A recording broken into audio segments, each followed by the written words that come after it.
विधानसभा चुनाव में मिली करारी हार की समीक्षा कर रही है बीजेपी। आपको बता दें, हार के कारणों को तलाशने में जुटी हुई है बीजेपी, जिसको लेकर के शनिवार और रविवार को बीजेपी की समीक्षा बैठक जो है बुलाई गई है। आपको बता दें, बीजेपी के राष्ट्रीय महामंत्री बीएल संतोष की मौजूदगी में यह समीक्षा बैठक जो है शुरू हुई है। बैठक में हार का सामना करने वाले पार्टी प्रत्याशी, जिला अध्यक्ष, जिला प्रभारी, प्रमंडलीय प्रभारी, कोर कमेटी सदस्य सहित सभी बड़े नेता जो है वो मौजूद रहेंगे। तो शनिवार और रविवार को समीक्षा की जाएगी कि आखिर विधानसभा चुनाव में जो करारी हार मिली है इसके पीछे के कारण क्या है। जो बाहर से चेहरे आए थे, क्या उन्हें जिस तरीके से तवज्जो दी गई वो बेहतर प्रदर्शन नहीं कर पाए, या फिर जो बड़े चेहरे थे बीजेपी के उन्हें भी हार का सामना करना पड़ा। ऐसे में तमाम बिंदुओं पर जो है चर्चा की जाएगी, समीक्षा की जाएगी कि आखिर कहां चूक रह गई। और इसको लेकर के आपको बता दें, शनिवार और रविवार को एक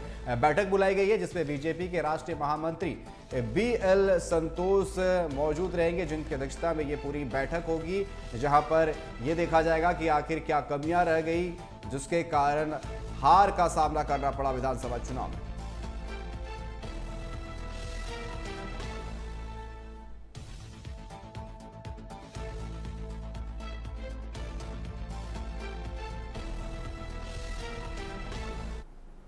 तो हार की समीक्षा बैठक चल रही है और आपको बता दें कि जो राष्ट्रीय महामंत्री है बीएल संतोष वो भी पहुंच चुके हैं और बीजेपी कार्यालय से हमारे संवाददाता कुंदन भी हमारे साथ लाइव जुड़ चुके हैं। कुंदन, सिर्फ हार नहीं मिली है, इस बार करारी हार मिली है बीजेपी को और उसकी समीक्षा होना जरूरी है, लाजमी है, क्योंकि जिस तरीके से इस बार बीजेपी को हार मिली है और सिर्फ जो बड़े चेहरे हैं उन्हें भी हार मिली है, तो आखिर क्या कुछ कारण है, कौन कौन इस बैठक में फिलहाल शामिल हुए हैं?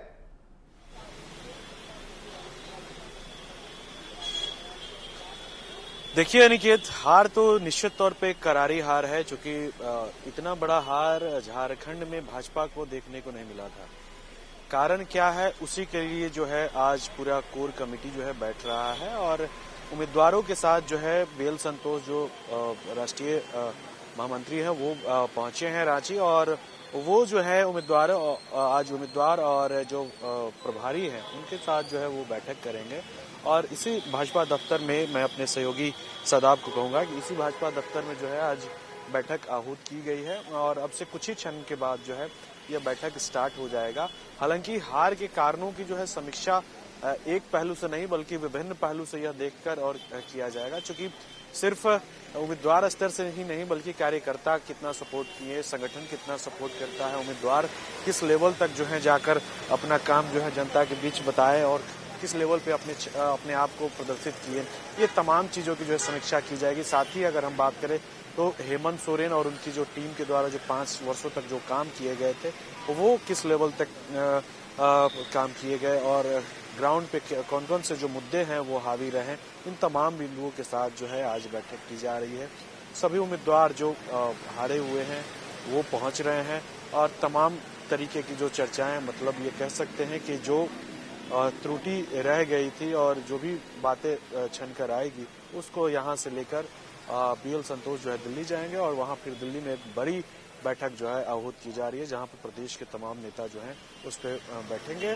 साथ में जो है केंद्रीय नेतृत्व बैठेगा और उसके बाद आगे की जो रूपरेखा है दिशा और दशा 5 सालों की जो होगी उस पर तय किया जाएगा कि भूमिका क्या रहेगी।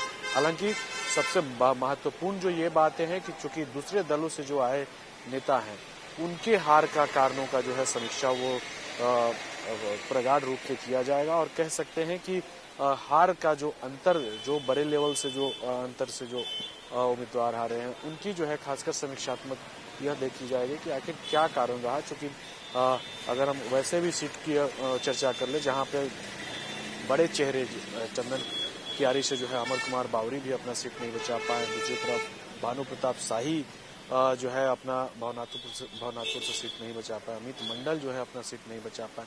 तो कह सकते हैं कि एक के बाद एक जो ये बड़े चेहरे हैं, जो बोलते रहने वाले हैं, जो निरंतर बोलते थे, वो जो हैं वो भी अपने सीटें हम सीधे तौर पे चुनेंगे। सर, अभी आप पहुंचे हैं, क्या कारण रहा आपके हार? अरे निश्चित, अरे देखिए पब्लिक ने हार के वोट नहीं दिया, हार स्वीकार करते हैं, बस यही है।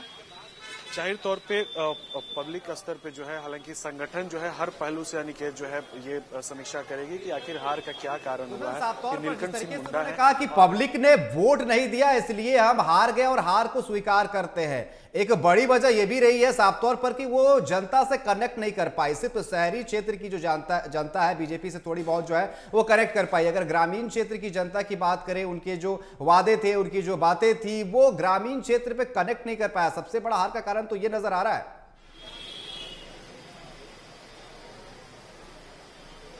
देखिए अनिकेत, निश्चित तौर पे कनेक्टिविटी जो है कमजोर रही होगी, ये भी एक कारण है। दूसरी ओर अगर हम बात करें तो बहुत सारी बातें निकल कर आ रही है, चाहे मैया समान योजना हो या फिर बांग्लादेशी घुसपैठ का जो मसला आया, डेमोग्राफिक चेंज का, वो बैकफायर लेना, मतलब तमाम जो पहलू है उस पर आज नेतृत्व बैठ रहा है। और ये कह सकते हैं विरंची नारायण अभी पहुंचे हैं, क्योंकि प्रमुखता से जो है ये निरंतर घुसपैठ के जो मुद्दे हैं उसको उठाते रहे हैं। और कहीं ना कहीं यह देखा जाता था कि संथाल परगना से लेकर और कह सकते हैं कि जो बोकारो की जो सीट है वो तमाम जगह पे जो शिकस्त खानी पड़ी है, उसमें से विरंची नारायण का एक सीट जो है वो भी अपने सीट को बचा पाने में नाकामयाब रहे हैं अनिकेत। और अभी पहुंचे हैं इस समीक्षा बैठक में। हम सीधे तौर पे उनसे जुड़ेंगे और निश्चित तौर पे जानेंगे कि आखिर क्या कुछ कारण रहा है, क्योंकि समीक्षा बैठक में जो है जो राष्ट्रीय नेतृत्व के जो नेता हैं वो पहुंचे हैं और इसकी समीक्षात्मक बैठक जो है वो अब से कुछ ही क्षण में जो है वो स्टार्ट हो जाएगा। और उसी बैठक में शामिल होने के लिए विरंची नारायण पहुंचे हैं। हम सीधे युवाओं के लिए क्या कारण रहा? आप लोगों ने कहा था कि जैसे सीजीएल पहले ही कैबिनेट में रद्द होगी, आप ऐसी स्थिति में आप लोग कैसे इसको देखते हैं? फिर से एक बार सवाल कीजिए, फिर से। जैसे सीजीएल जैसे मुद्दों पर आप लोगों ने कहा था हमारी सरकार अगर बनेगी तो पहले ही कैबिनेट में रद्द किया जाएगा, ऐसे में आप विपक्ष के रोल में आप लोग रहेंगे, कैसे देखते हैं युवाओं के इन मुद्दों को? देखिए, मुझे लगता है कि झारखंड के नौजवानों के साथ अन्याय हुआ, चाहे नौकरी के नाम पर, बेरोजगारी भत्ता देने के नाम पर, परीक्षा लेने के नाम पर, जो पेपर लीक का मामला था, हम लोगों ने इस विषय को गंभीरता से लिया था। और हमारी सरकार अब नहीं बनी, नई सरकार को सोचना है कि झारखंड के नौजवानों के साथ कैसे न्याय हो। सरकार हमारी नहीं बनी है, सही है, लेकिन सड़क पर उतरकर संघर्ष करने से हमें कोई रोक नहीं सकता है। और जब जब अन्याय होगा, जो अन्याय हुआ उसके लिए भी, और भविष्य में भी जो अन्याय हुआ या होगा तो उसके लिए भी हम लोग सड़क पर उतरकर संघर्ष करेंगे, सरकार को मजबूर करेंगे। अब तो विपक्ष का धर्म यही है। जी, क्या कारण रहा आपके सीट पे हार का? देखिए, अब तो कारण जानने के लिए यहाँ बड़े नेता आए हैं, तो लोग बैठेंगे, विचार करेंगे। मुझे इतना ही कहना है कि मैं तो पिछली बार 2019 में मुझे 1,12,000 के करीब वोट आया था। इस बार मेरा वोट बढ़ा है, मुझे 1,26,231 वोट मिले, तो लगभग 14,000 से ज्यादा वोट मुझे मिले इस बार पिछले बार की तुलना में। उसके बाद भी अगर मैं नहीं जीत पाया तो कहीं न कहीं कमी रही होगी। राज्य में भाजपा की ये जो परफॉर्मेंस देखने को मिला, तो उसके लिए लोग बैठ रहे हैं, विचार करेंगे। और इसका अर्थ ये नहीं है कि भारतीय जनता पार्टी समाप्त हो गई है। देखिए, जब कोई जीतता है तो स्वाभाविक रूप से कई कारण होते हैं, कोई हारता है तो स्वाभाविक रूप से उसके भी कई कारण होते हैं, तो उसकी समीक्षा करेंगे और जो कमियां हैं उसको ठीक करेंगे। क्या लगता है बांग्लादेशी घुसपैठ बैकफायर नहीं ले लिया? देखिए, वो एक ऐसा विषय है कि उसके दंश को पूरा संथाल परगना झेल रहा है, और मैं समझता हूँ पूरा झारखंड झेल रहा है। आज नहीं तो कल लोगों को समझ में आएगा कि भारतीय जनता पार्टी ने जो विषय उठाया वो कितना गंभीर है। हम इससे पीछे हटने वाले नहीं।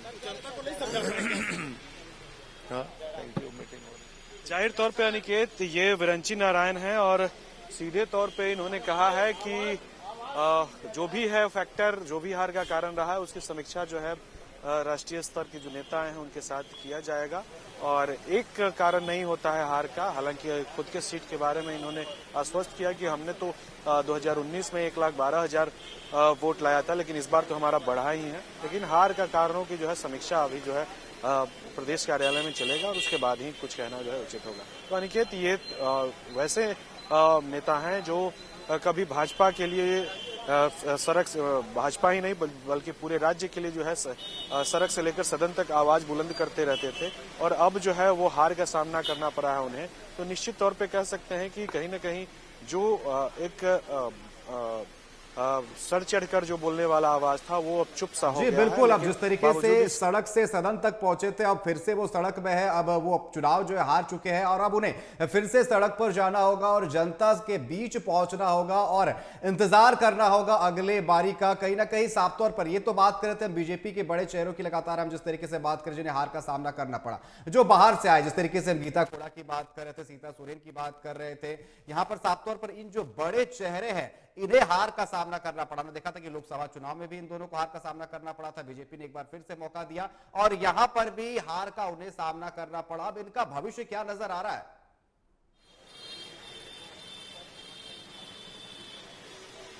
देखिए अनिकेत, राजनीति में कुछ भी कयास लगा लेना पहले से थोड़ा जल्दबाजी होता है, क्योंकि राजनीति कब किस ओर करवट ले ये कोई नहीं जानता है। और ये कह देना कि गीता कोड़ा हो, सीता सोरेन हो, ये जो दोनों जो चेहरे हैं इनकी राजनीतिक अस्तित्व जो है समाप्त होगी, ऐसा मानना हमारे उम्मीद से बिल्कुल गलत होगा। क्योंकि राजनीति में कब जनता किसको सर आंखों पे बैठा ले और कब जो है उसे धरातल पे उतार दे ये कोई नहीं जानता है। तो मुद्दे का खेल है। राजनीति में जो मुद्दा होता है सबसे बड़ा चीज होता है और कुछ मुद्दे जो होते हैं वो राजनीति में स्विच करने के लिए काफी होते हैं और कुछ जो होते हैं आप बार-बार लेकिन जिस तरीके से आपका कहना भी बिल्कुल सही है कि कब करवट किस और ले ले, लेकिन जिस तरीके से अगर हम बात करें सीता सोरेन की, जामा से वो 3 बार की विधायक रह चुकी है और साफ तौर पर वो गढ़ कहा जाता है सोरेन परिवार का, वहां से दुर्गा सोरेन भी थे और सीता सोरेन की अगर बात करें 3 बार से थी। बीजेपी ने वहां से सीट ना देकर के जामताड़ा से सीट दिया। क्या यहां सबसे बड़ी जो है भूल हो गई बीजेपी की तरफ से? अगर वहां से सीट दी होती तो शायद वो सीट निकल जाता।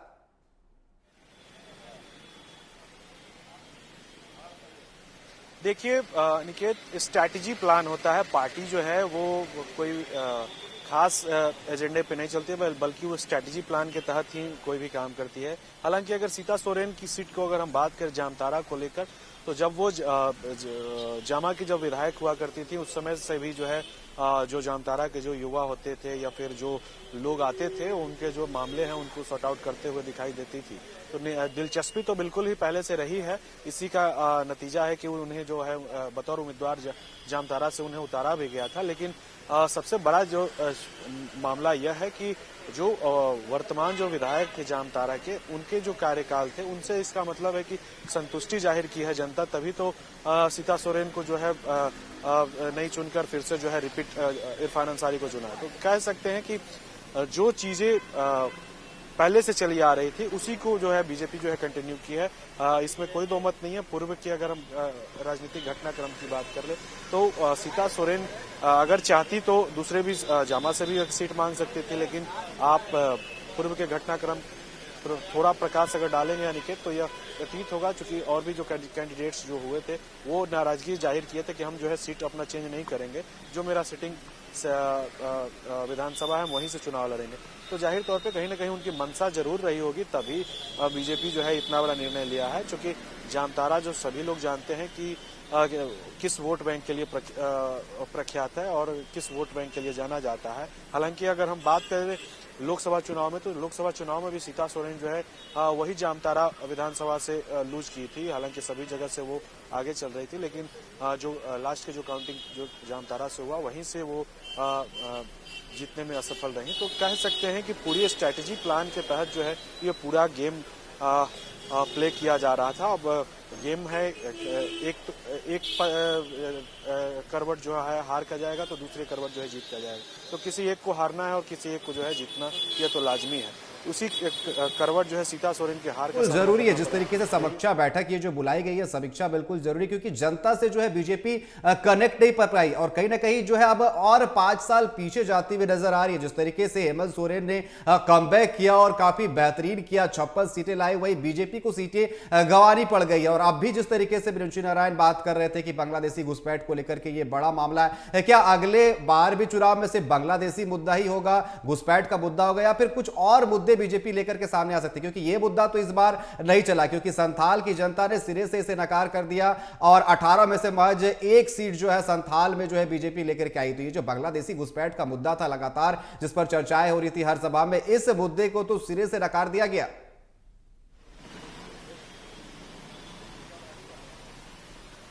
देखिए अनिकेत, 5 साल का समय जो है वो काफी बड़ा होता है और कह सकते हैं कि जो ये 5 साल होगा इसमें क्या कुछ वर्तमान जो सरकार है, जो नवगठित जो सरकार शपथ ग्रहण जो ली है, उसमें क्या कुछ कर पाती है वो अगले 5 साल में, यह देखना होगा कि उसका लूफॉल्ट क्या है। और उसी के आधार पे, क्योंकि 5 साल का जो समय होता है काफी लंबा होता है और निश्चित तौर पे ये कह सकते हैं कि बहुत सारे समीकरण जो है आते हैं और जाते हैं, बहुत सारे समीकरण जो है बदलते रहते हैं। तो अगले 5 साल में क्या कुछ रहेगा, लेकिन स्ट्रैटेजी प्लान के तहत जो है बांग्लादेशी, जैसा कि बिरंची नारायण ने कहा कि वो अगले आने वाले समय में जो है झारखंड और संथाल के लोगों को ये पता चलेगा कि इसका असर क्या रहा है। तो ये कह सकते हैं कि आगे आने वाले समय में भी जो है बांग्लादेशी घुसपैठ का जो मामला है उसको लेकर कहीं न कहीं सत्ता पक्ष पे जो है लगातार हमलावर रहेगी विपक्ष, और यह आपको आगे आने वाले समय में देखने का काफी अहम कुंदन ये बैठक होने वाली है, साफ तौर पर इस पर समीक्षा की जाएगी। हम आपसे आगे भी जुड़ेंगे। फिलहाल आपका हमारे साथ जुड़ने के लिए और तमाम बातचीत करने के लिए आपका बहुत बहुत धन्यवाद।